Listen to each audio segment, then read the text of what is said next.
Ayan mga kababayan, pasensya na naputol kanina yung video natin. Hindi kasi ako talaga sanay mag-record ng video from screen or hindi ako talaga marunong mag-edit ng video.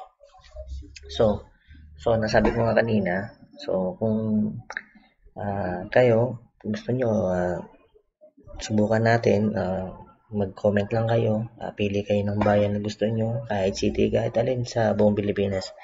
Ipapakita natin sa inyo kung paano gumagana to. O, halimbawa, City of Manila, may 6 na districts yan, Quezon City.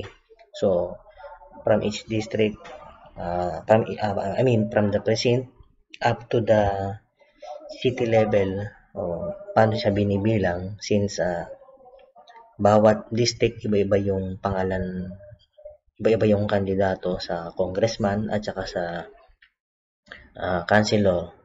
So, doon mapapakita natin sa inyo paano talaga siya gumagana. Yun nga lang, medyo pasensya na kayo, hirap talaga akong mag-edit ng video kasi hindi naman ako talaga sanay mag-edit ng video. So, I'm just, trying my best for this one to at least kahit pa paano maipakita sa inyo kung paano to gumagana. So, yun nga, ito yung kanina, ito yung last file which is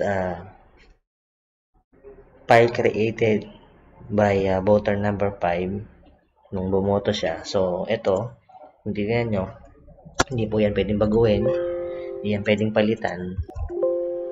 Protected po yung file, protected din po yung sheet. Hindi pwede magdagdag. Yan. Kaya, guaranteed po na kung ano lang po yung binoto ninyo, yun lang yung lalabas dito. So, hanggang dito na lamang po. Maraming salamat po sa panahon na inyong ginugol sa panonood ng video presentation ko. Salamat po.